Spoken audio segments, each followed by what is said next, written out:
De verdad que es increíblemente bonito este lugar. And there's Rick. Hi Rick. La Dalthon Highway. Hacia allá está el sur, hacia allá está el norte. Qué increíble, qué lástima que haya terminado la historia de la forma en la que terminó.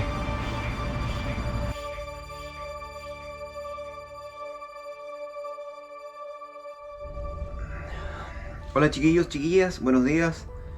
Pasé una noche buena acá en el hotel, estuvo calentita, dormí mucho, comí harto también. Acá las comidas vienen incluidas dentro de los $175 que te cuesta la noche en el Aurora Hotel. La comida es tipo buffet, donde hay de todo y puedes servirte y comer todo lo que quieras, al mismo tiempo que disfrutas de una vista espectacular hacia la tundra.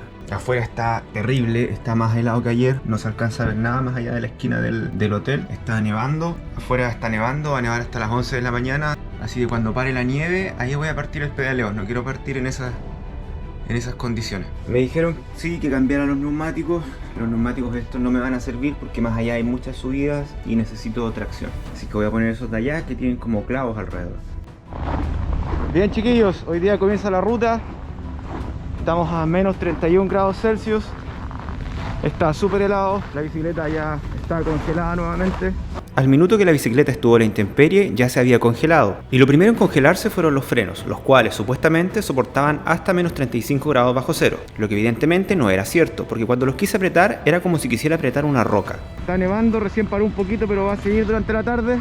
Y aquí está la bici, tiene su placa patente, ya está todo listo y dispuesto para partir. Me complica un poco el hecho de que anda una osa con sus dos cachorros, pero espero que no pase nada al principio de la ruta. Just right here. ARO, 29, LA, all together. Where are you from? Montana. I live in Oregon now, though. Good. But yeah, good luck, man. Thank you very much. Have a good one. See you around. Bye. Bien, señores. Ay, coche tu madre. Muy bien. Comienzo oficialmente la Dalthon Highway en el kilómetro 0. Aquí empieza todo. Que todo salga bien. Que todo salga bien, ¿no? Estar afuera, en este témpano de hielo, realmente alteraba mis sentidos. Los segundos parecían minutos, los minutos parecían horas, las horas parecían días y los días parecían semanas. Y cuando hablo de que se alteran los sentidos, me refiero a todos ellos. La intuición se ve totalmente alterada. El olfato es imposible de ocupar, producto de que cuando te descubres la nariz, el dolor producto del frío es insoportable. Mirar con los ojos descubiertos realmente es insostenible. Tocar cosas a mano descubierta es realmente imposible. Y en cuanto a la audición, se limita únicamente a escuchar el viento que sopla fuerte de un lado u otro. En cuanto a la medición de las distancias, simplemente no lo pude hacer, porque no tenía puntos de referencia como para saber cuánto había avanzado. Junto con el frío, el viento era el gran enemigo, el gran problema. A medida que avanzaba, el viento me confundía. A ratos venía desde la izquierda, y en un abrir y en un cerrar de ojos, cambiaba de dirección, y lo tenía desde mi derecha.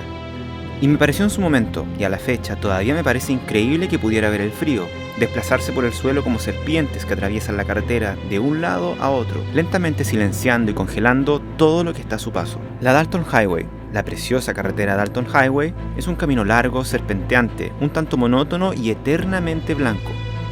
Si miras hacia adelante, verás todo blanco. Si miras hacia atrás, verás todo blanco. Si miras a tu izquierda, verás todo blanco. Y si miras hacia la derecha, adivina, verás todo blanco. Pero lo verdaderamente sorprendente y lo verdaderamente increíble es que por más que te esfuerces y por más que le pongas empeño en tratar de encontrar la línea del horizonte que divide el cielo y la tierra, es imposible de encontrar.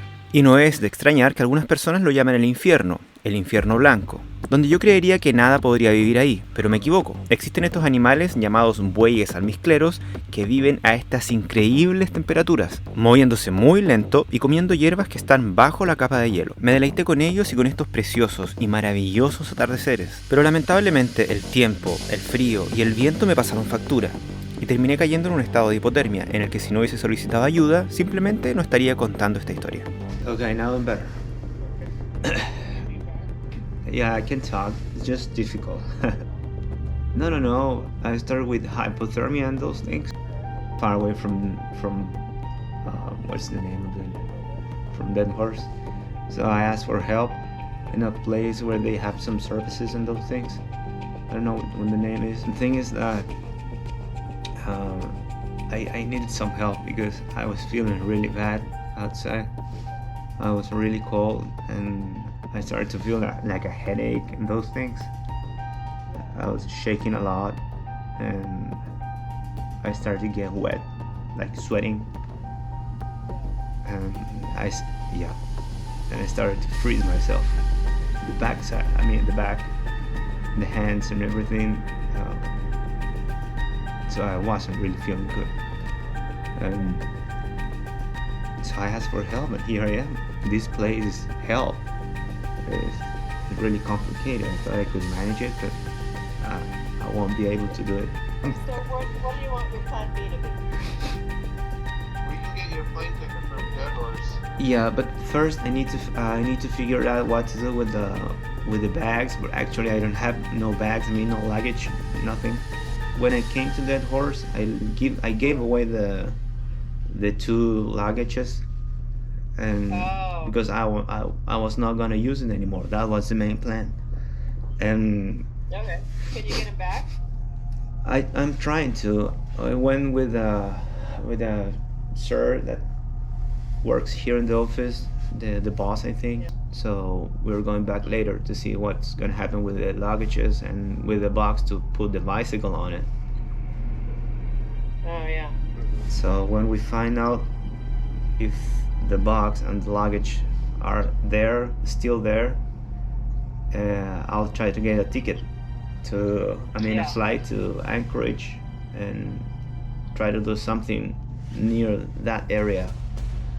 I don't know, maybe going to Fairbanks and cold food and those things, but not from the Oregon Pass to here. Not that way. It's too hard. Uh-huh. Yeah, the temperature is not. I can deal with temperature, but what I couldn't do is to deal with the wind. The wind is too hard. Then you start to get really cold and you don't think clearly, and then you start to get hot. Almost everyone that has hypothermia, if they continue to go through, they find layers of clothes that people have dropped because they start feeling hot, and they're not thinking straight. And so you'll, even on your bike, you'll get so cold you'll set your bike down and you'll start walking, and then you just can't think straight. And then a lot of people just go to sleep and never wake up. So what would have happened to me if I had just continued with that cold, with that headache, with that? There's a number of things that could have happened. Or you could have set your tent up thinking that you could get in and get warm, which you could have, but there's no way, if you couldn't warm yourself once you're chilled like that, you'll just go to sleep and you won't wake up. Well, I thought that I could get warmer when I stopped here next to your office. Out of the wind? Yeah, out of the wind. Yep. The wind was hitting me all the time. The wind's the other thing that'll get you. So because you go I was hiding from the wind and said, okay, I'm getting warmer now. Mm-hmm. But and you do, because you're no, out I of it. didn't. Really? No, you couldn't. So I couldn't. That's why I came here, because I was shaking. Yeah, another trigger right there. You start shaking, and then it's time to get inside. That's your body's way of trying to warm yourself back up. And I started to sweat. I don't know why.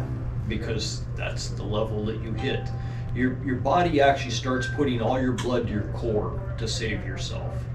And so your extremities are the first thing that freeze, your toes, your fingers, and your eyes, your ears, basically any area that's exposed. And it's I don't care whether you're on a mountain climbing or you're just out here, it's really easy to have that happen. And the bad part about it is, once it starts happening, the pain, even if you catch it and get someplace warm, once it freezes, the pain is terrible. If you want to wait till like May, June, then do it, because then it's a lot better. And bring bear spray. Yeah. A couple of people come up on bicycles and they had everything stuffed in the bags and left them in Just there. the way I do. Yeah, kind of like that, but they left their food in there too. Yeah, I got food in there. And they came out in the morning and the bears had eaten the bike. Just destroyed it. Just garbage. If I'm coming back here in summer, how can I deal with that? Bear spray. Have Yeah, bear but- spray and little bells. How can I deal with the food, because I'll be sleeping? Don't store it where you sleep. Okay, perfect. No worries, buddy. That's all I was. Okay. Put it, That's put the it rule in an number air, one. yeah, put it in an airtight container, and don't store it where you sleep. Because any residue on your hands, they'll smell it off of whatever you touched. Really? Oh yeah, absolutely. And they smell it from miles away. And how far should I eat from the very Just don't sleep where you eat. Flat out. And don't keep your food in your tent. Mhm. Always outside. Yeah, and if you don't want them to chew up your bicycle, you leave your food away from your bicycle too. Yeah. 100 yards. It only happens once in a while, but there are a lot of people here that have lost.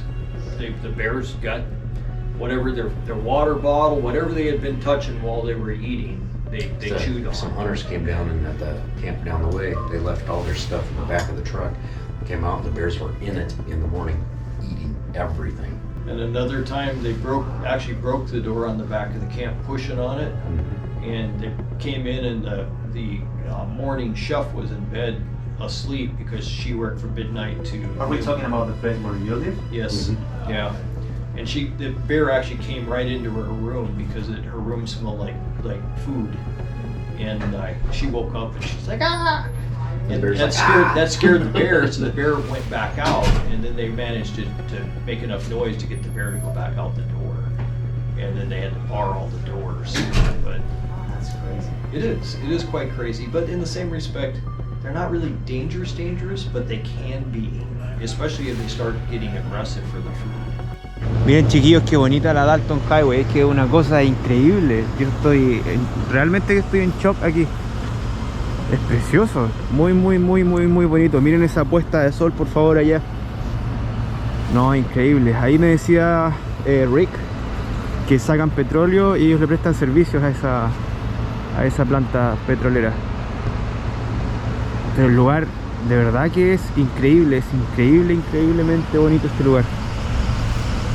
And there's Rick. Hi Rick. Hey there. La Dalthon Highway. Hacia allá está el sur, hacia allá está el norte. Qué increíble, qué lástima que haya terminado la historia de la forma en la que terminó.